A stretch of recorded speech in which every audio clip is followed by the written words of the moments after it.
deriraɓe julɓe, Allah ceniɗo o mawnini hakke saaro en,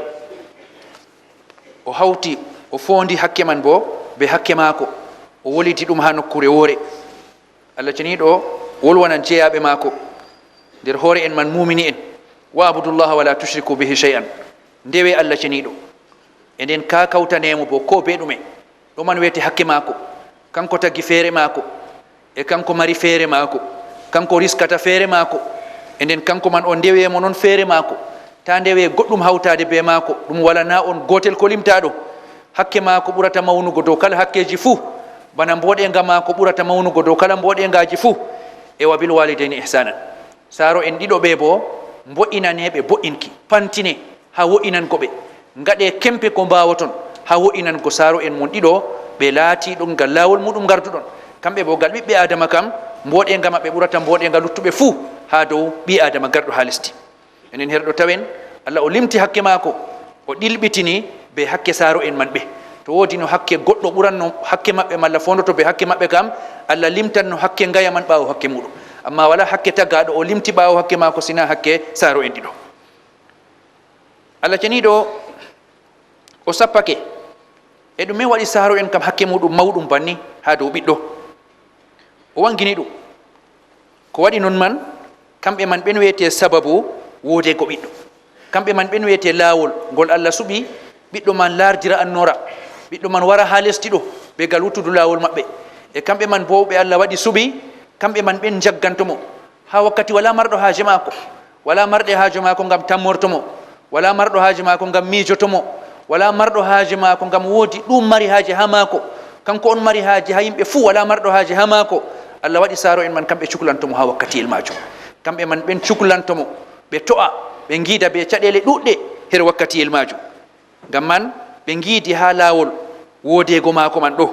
e to o wurtoyake bo suklanago mo ha mawnudi maako man ɗo, ɓe giidi be boneji, ɓe giidi be to'e be torraji latiɗi ɗuɗɗi, sakko ma beeteɗo dada, kanko man rimdoto dimgal lattingal ɓuran mawnugo ha taku be ha dongal ha ko laranigal wuttudu ɓiɗɗo. Allah ceniɗo o wi wa wassayna al insana bi walidayhi, min gossake ɓi adama her saaro en maako, kala ɓi adama fuu, kala ɓi adama fuu dole o wardagal saaro en, wala jenititoɗo ha saaro en. E nden kala goɗɗo fuu to o goɗɗo ni ɗum laranayi o julɗo, o kefeero, o kasajo, o kasajo, to o ɓi adama ni min gossake mo saaro en maako, nden min gossake mo o yenda be maɓɓe gendal bongal, o fantino ha wo'ingo ha maɓɓe, e kamɓe man ɓe hamalathu ummuhu wahnan ala wahn,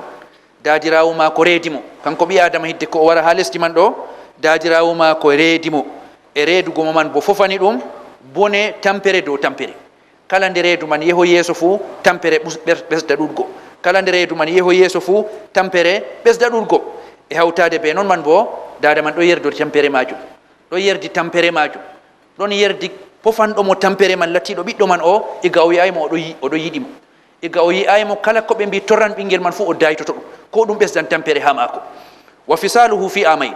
e ɓawo to o wurtake o wari yaasi man bo entugo mo hoocan duuɓi ɗiɗi, suklantomo warta kañum man wiyete ñamdu maako, kañum man wiyete njaram maako, kañum man wiyete kala yakeji maako fuu, ɗum man ɗo nder duuɓi ɗiɗi, ɗum man kam fuu kosam o bukete, kosɗe dada man o bukete, sukluye dada man o bukete, ko accata fuu sey acca suklo ngam maako, ɗum man dada man salina ɗum duuɓi ɗiɗi, nden wiyete suklanago ɓiɗɗo man ɓurata satugo, ɓurata sembiɗitgo. E nden Allah wi kadi anishkurli, yettam min Allah ceniɗo, min koddirɗo woodego ma, tagima, ñamnima ha nder reedu dada maɗa, hokkima terɗe to a wurtake bo a hutiniranɗe ha lesdi, seyinanima ha lesdi bo ko geɗirta be muɗum, min yettam. E yettubo saaro en ma, saaro en ma lattiɓe ɗiɗo ɓe Allah waɗi ɗum ɗum laawol wargo ma, ɓe Allah yowi suklanago maɗa e ga anda komoyjo, kamɓe man bo gettaɓe ilayal masir, e bo ha am so'itago, a wari jahangal ma aranal kam a wari ha lesdi, nda laawol ngal ɓe garduɗa, jahangal ma ɗiɗaɓal bo ɗon, a wurtoto lesdi man, to a wurtake bo ha am tammiɗa huccugo. wo'inango saaro en ɗum kadi bo ɗum ɗo ɓurta sembiɗitgo to saaro en man ɓe kewtake duuɓi nayewu, ɓe kewtake duuɓi tampere, wo'inango saaro ha kala yaake pat cembiɗɗum, amma kadi bo to ɓe nastoy marhala jongore nde wiyetende tampere nayewu dottaku, yaake majum kadi bo wonango ɓe ɓuran sembiɗitgo, ngam yaake man haaje maɓɓe ha wo'inanego man ɗo nden majum ɓurata wodgo, yaake man nden ɓe jurmintamo dañay fu wakkati man nden ɓe jurmintamo dañay wakkati to yettoyake ha duuɓi nayewu sembe mum noon kam he'ata ɗum woodi ballowo ɗum gal kala gottuli fuu nden man to o dañayɗo nder ɓe jurmintamo e nden dayɗo man bo nden wiyete ɓi ko wo'inanamo ɗo nden ɗum sembiɗitta ngam haaje maako ha wo'inanego man nden ɓurata wippi wippingo ngam majum ɓiɗɗo lattiɗo pamaro bolwanteɗo wo'inanɓe o kanko man sey o siftora to o tawi ɓe kamɓe kam her wakkatiyel ɓe goni jotta man ɗo ɓe tampuɓe wala ko ɓe mbawata kanko bo oɗon mata o cembiɗɗo o sukajo sey o siftora yo woodi nde ɗum lattino ɗum ɗon no jimmiti woodi nde yaalino kamɓe wiyete sembiɗɓe kanko man on wiyete tampuɗo kanko man on wiyete bukaɗo ha maɓɓe ha pamarum be mawɗum fuu kamɓe wiyete darantoɓe mo ha haajeji maako ha pamarum be mawɗum fuu wakkati o wo'itinantaɓe man ɗo o wo'inantaɓe man ɗo ɓe ɗon nder tampere man ɗo tampere man na kamɓe tan nde yaali kanko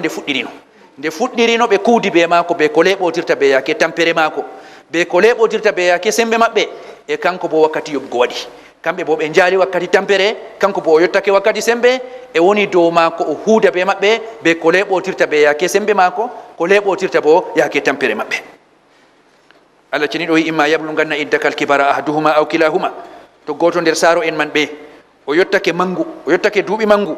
ɓe ɗiɗo man fuu ɓe jottake duuɓi mangu malla goto nder maɓɓe heɓi yottake duuɓi mangu kadi ha andu no bolirantaɓe andu bo no kuuɗataɓe maɓɓe fala taqullahuma uf ta wiɓe ko kalima kay ta wiɓe ko kalima co kala kalimawol pamnangol woodi ko ɓe mbima ɗum fottanayima woodi ko ɓe gaɗi fottanayima wangingo kasajum fottanayima ha yeeso maɓɓe ko be kalimawol miñirawol ta wangin ɗum ha yeeso maɓɓe ta ƴar ta ŋas nder maɓɓe ta ŋas ɓerɗe maɓɓe e nden ta wiɓe kala ko famete ha mum ŋasgo no foti fuu ŋasan ngel man no famɗiri fuu wala tan har huma ta rugga ɓe ta harkan ɓe wakkati ɓe goni man to duuɓi man jeho yeeso ɗo a yiyan ha maɓɓe ko fottantama jur a nanan ha maɓɓe ko welatakoma jur amma ko nanata man ɗo ta wangin ha yeeso maɓɓe ɗum fottanayima ta wangingo man saalo kadi bo ha yotta ɗum ruggago ɓe ɗum harkango ɓe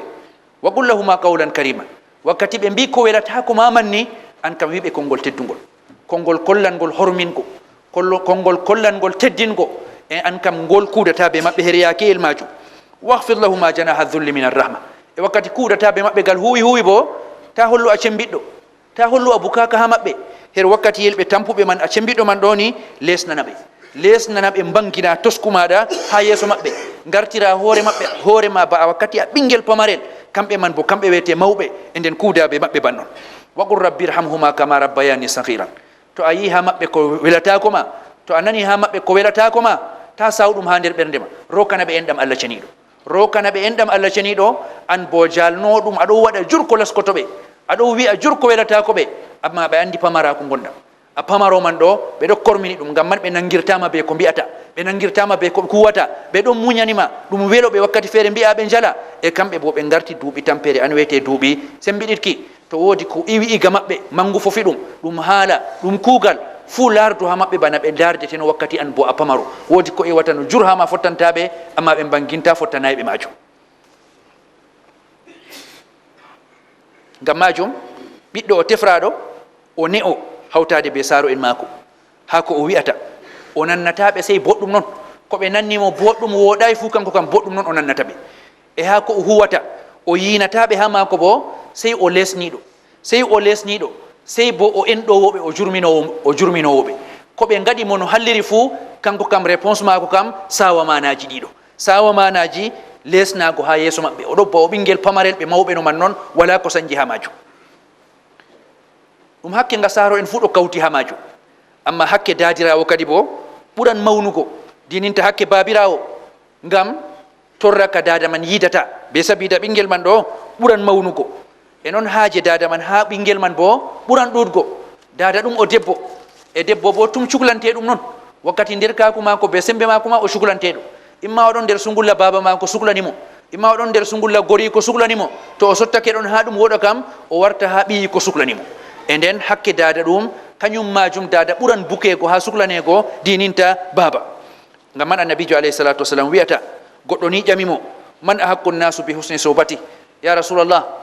miɗo yida be yimɓe ɗuɗɓe goɗɗo keddiɗarawo goɗɗo sobajo goɗɗo kuudiɗɗirawo goɗɗo bandirawo goɗɗo jagorɗo goɗɗo suka goɗɗo boy goɗɗo kaza e yimɓe ɓe Allah hawtata em ha ngendam ɗo kam moyi caka maɓɓe ɓurata handugo gendal ɓurdal ngal wodgo moyi nder maɓɓe ni ɓurata handugo ɓurata henago mi yenda be mo be sifa ɓuran ka timmididgo ha gikkuji am mi waɗa kala ko mbawanmi fuu annabijo alayhi salatu wassalam wiyatamo ummuk wimo dadirawo ma dada on ɓurata henago kala ko guidata ɗo fuu kala tagale Allah ɗe guidata ɗo pat kanduɗo respectego kanduɗo horminego kanduɗo teddinego kanduɗo ɗowanego kanduɗo miijego tata luute dadirawo kañuman on ɓurata henago ɗum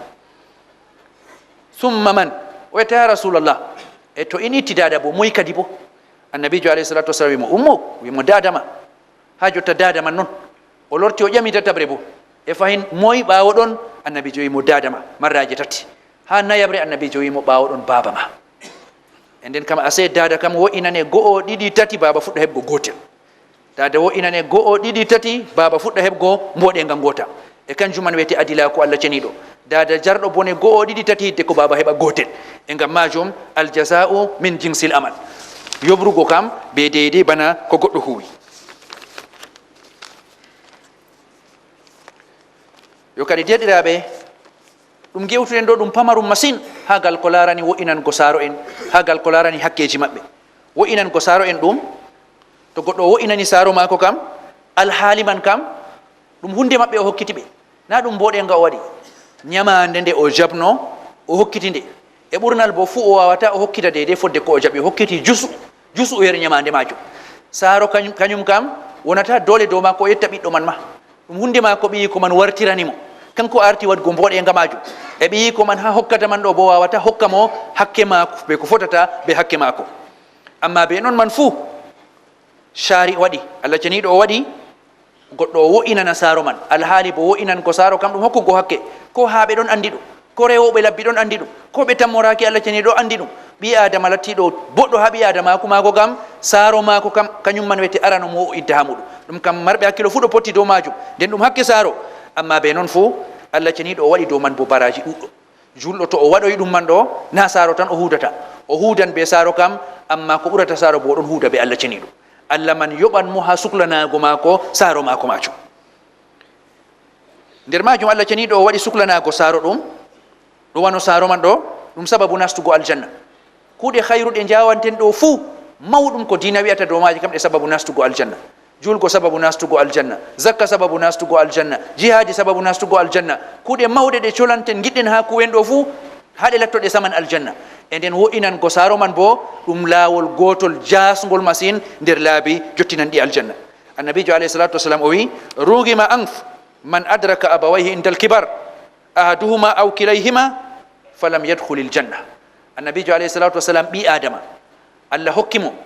o fini o tawi saaro en maako ɗiɗo ɗon malla bo goto kam pamarum man ɗon nder maɓɓe amma be gal laawol muɗum ɗo o waway o heɓra aljanna gal muɗum Allah wustum annabijo do wi o kam Allah wustum e nden o goɗɗo karminaɗo o goɗɗo gabtaro karminaɗo famɗa geɗaljo famɗa sa'ajo o fini o tawi saaro en maako ɗiɗo fuu ɗon malla bo o tawi pamarum man goto kam nder maɓɓe ɗon e nden woodi dammugal mapindiwal ngal Allah waɗanimo o nastira aljanna to be noon fuu ɓawo man o nasti yite kam laawol saaro en man ɗo nastinayimo aljanna kam o goɗɗo karminaɗo hen ɗam Allah ceniɗo o yottaki o do'ane hayru annabijo do'animo sharru Allah wustumo yiggukine mako ha lesdi e nden ɗum ɗon famna ase saaro en man ɗum dammugal jasgal peecingal nastinangal ɓi adama ha Allah ceniɗo ha aljanna Allah ceniɗo e noon nder majum bo derɗiraɓe saaro en man ɓe wo'inangoɓe man ɗo ɗum sababu ha fecamre ha risku ɗum sababu bo barka ha gurdam ɓi adama fecamre ha risku ɗum moye fu ɗo do'o ɗum e to woodi laawol ngol o nani bo o ɗaɓɓitan laawol majum to ngol tefi hunde maako o hokkan hunde majum to woodi ko de'itintamo hunde man nde yettinan ha risku nde waɗan barka ha gurdam maako annabijo wi ta jehe dayi ɗum wo'inan ko saaro en ɗo sirri man ɗon ha majum sirri fecinanego ha risku sirri waɗanego barka ha gurdam marɗo barka ha gurdam kanko man on wiyete o tawira gurdam man o woodi dina marɗo barka ha gurdam kanko man on wiyete o daña ɓiɓɓe ha gurdam maako man ɗo ɓiɓɓe man ɓe lattoɓe naftuɓe marɗo barka ha gurdam mum kanko man on wiyete o hokke hunde man nde nafa mo nde nafa ummatore e marɗo barka ha gurdam kanko man on wiyete mo hayru iwata e kam mo yetto ha ummatoje o wiyete barkiɗinaɗaɗo ha gurdam muɗum annabijo waɗi nder sababuji man ɗo wo'inan ko saaro en majum annabijo alayhi salatu wasalam wi man ahabba an yubsata lahu fi rizqi wa yunsa'a lahu fi athari falyasil rahima ko moye o yiɗi risku mako we'itanemo, risku mako fecinanemo, e bo muñanemo bo ha ajal mako. Ɗum man bo foɗidanemo o sono sompo mako, o sono sompo mako. To wi'ama sompo bo artan ɗo ha liste kam baba be dada, kamɓe man ɓen wiyete sompo. Luttuɓe kam pat ɓawo maɓɓe goni, sababu maɓɓe waɗi ɓi adama sonoto ɗum. E nden annabijo o waɗi ɗum man ɗo ɗum sababu heɓgo hayruji mawniraji ɗiɗi ha duniya. E noon man bo annabijo alayhi salatu wasalam o holli wo'inan ko saro en ɗum fotan be jihad fi sabilillah. Jihad fi sabilillah, hokkugo yonki mum, hokka hunde muɗum ngam ha darna dina Allah ceniɗo. E nden wo'inan ko saro man ɗo ɗum ngakkata jihadi man ha darja majum be ɓural majum ha Allah ceniɗo. Her hadis wol Abdullah ibn Amr pottagol dow sahago mum, gorko ni o wari o dumtini annabijo alayhi salatu wasalam o yiɗi o waɗoya jihad. Annabijo alayhi salatu wasalam wiyata mo saro en ma kam ɗonna yeɗɓe na? O wiyata oho ya rasulallah. Annabijo alayhi salatu wasalam wimo waɗoye jihadi ha maɓɓe man ton, lora cuklanoɗaɓe kamɓe man ɓen, jabanoɗaɓe hajeji maɓɓe, lesnoɗa ha les maɓɓe, ɗowanoɗaɓe ton man jihadi maɗa woni. E nden her ɗo suklanako saro en man ɗo ɗum babuwol nder babuji jihad. E kadi wo'inan ko saro en ɗume ɗum tefrata ɓiɗɗo ha o hokke sifa a o wo'inani saro en mako ɗo ɗume hani o darano. Aranol man kam ɗowanago ɓe ha ko wala geddugo fuu. To ɓe umri goɗɗo waɗana ɓe kaza, her majum bo wala lurgo Allah mo hakke muɗum ɓuran hakke maɓɓe mawnugo, ɓi adama o ɗo ha majum. E bo wala ha majum bo caloran ɗum, ɓe tefrayi goɗɗo ko ɓe tefri mo ɗo hunde nde o wawata, nama hunde wawotonde wala hamare yeddugo Allah ceniɗo. Nder wo'inan ko saro en goɗɗo man o nanana ɓe o ɗowano ɓe ha majum. E noon nder majum hormin ko ɓe, hokkugo ɓe darja maɓɓe, hokkugo ɓe respect. E kanjum man bo ɗum nastan ha nder ɗowanago ɓe be wo'inan ko ɓe e mawningo fi maɓɓe. Kamɓe man ɓe o laara ha lesdi ɗo kam fuu wala kewanɗo mo gite bana maɓɓe, wala lattiɗo mawɗo kewanɗo mo gite bana saro en mako. E o ne o be maɓɓe, o mara needi wakkati o yewtata be maɓɓe, o mara needi wakkati to woodi ko o hudata be maɓɓe, o ngaflata ko ɓe o ruggo ɓe, to o yewtan o ɓamtata sawtu mako ha dow sawtu maɓɓe. E noon man bo wala mo o ardinta ha dow maɓɓe, wala wayne kam ɓuranan mo saro en mako, o matata ɗum ha ɓernde mako, o wiyata ɗum be ɗemgal mako. E noon man bo o ewnortako ɓe be inde maɓɓe lamde, nama o sooma ɓe. Somgo man ɗo ɗum sawan mana hormingo be teddingo. E noon man bo to o wurtoto o waɗan jahangal o ɗo wondi be maɓɓe bo ɗum man o dumtina ɓe, o andina ɓe o yiɗi yago babal kazawal, ɓe gona ɓe andi o dimbake o wurtake. Kanjum man woodi de'ende ɗum hokkata ɓe, kanko bo woodi do'a mbotka ɗum hokkatamo hagal wurtudu maɓɓe. E noon nder wo'inango ɓe man ɗo o waɗana ɓe kala ko o wawata nder none lattiɗe mboɗenga, ñamnugo ɓe nasta nder ton, holtingo ɓe. E noon hurgugo ñawɗo maɓɓe, sakko ma to ɓe lattake ɓe bukaɓe ha maako, kanko ɓe ɗon duuɓi tampere, kanko o ɗon duuɓi sembe, kamɓe ɓe ɗon nder yaake ɓilla, kanko o ɗon nder yaake fecamre. E nden yaakeji maɓɓe ɗo lismo. Allah waɗi ñamnugo saro en man, holtina ɓe, jo'ina ɓe ɗo, kanjum man ɗum wajibi ha dow ɓiɗɗo. Ba ɓiɗɗo bo yaake tampere muɗum siwa balingago, wajibi dow maɓɓe no ɓe ñamna ɗum, ɓe koltina ɗum, ɓe ɗuma ɗo nafaka maɓɓe, nafaka muɗum ha dow maɓɓe woni. Kamɓe bo to haali hitake, nafaka maɓɓe warta ha dow ɓiɗɗo majum ɗo, nafaka man warta ha dow ɓiɗɗo majum. E ngam majum nafaka mako yowoɓe, nafaka maɓɓe yowomo. E noon bo nder wo'inan ko ɓe man ɗo sonago sompo, go ɓi adama wala ko hawti ɗum be muɗum sey gallawol maɓɓe. Sonago ɓe kamɓe man ɓen be hoore maɓɓe tawon, to kamɓe man sakko ma to ɓe gendayi be goɗɗo, e nden ɗum tefan goɗɗo o yaha o yilloɓe, ɓe maran haaje ɓe giya mo, ɓe garan haaje o jooɗo les maɓɓe, ɓe maran haaje ɓe bolida be maako. Ɗum haaje nder haajeji ɓernde mawɗi ha saaro, ɗum ɓuranan ɓe nuldego hunde ɗuɗnde. E nden yaago yilloyoɓe ha ɓe goni man ɓawo wakkati seeɗa fuu, yenda be maɓɓe, yewtida be maɓɓe, jalda be maɓɓe. E to kamɓe man ɓe ɗon gondi be maako, malla ɓe ngala ɗon, ɗo bo sompo lattiɓe bandiraɓe, ɓe bandigu man sababu saro en man hawtimo be muɗum. Kamɓe man o yaha o sono ɓe, o yaha o hempo ɓe, o yaha o yillo ɓe, o wallitoya ɓe, kanjum man bo ɗum nder hakke maɓɓe. E noon man bo do'anago ɓe, waɗanaɓe istighfar, sakko ma ɓawo to ɓe mbirnake ɓe maayi, wala ko hewtoto ɓe sina mboɗengaji yaasiji noon nder hooreju mboɗenga ɓiɗɗo maɓɓe, siftora ɓe, do'ano ɓe, kanjum man bo nder hakke maɓɓe. E noon bo wurna alkawal maɓɓe, to wodi ko ɓe alki ha ɓiɗɗo, ɓe tefi waɗana ɓe hunde man wawotonde, ɗum man ɓiɗɗo o darano ɗum, o wurna ɗum. E noon bo hatta teddingo sobajo maɓɓe, lattiɗo ɗo ɗum sobajo baba, ɗo ɗum sobajo dada, kanko majum o hokke alhorma mako, o hormine, o teddine, kanjum man ɗum jus'o ha nder teddingo baba, ɗum jus'o ha nder teddingo dada. Kadi derɗiraɓe julɓe ko mboluɗen ɗo, ɗum seeɗa nder hakkeji saro en ha dow ɓiɗɗo maɓɓe, ɗum seeɗa noon.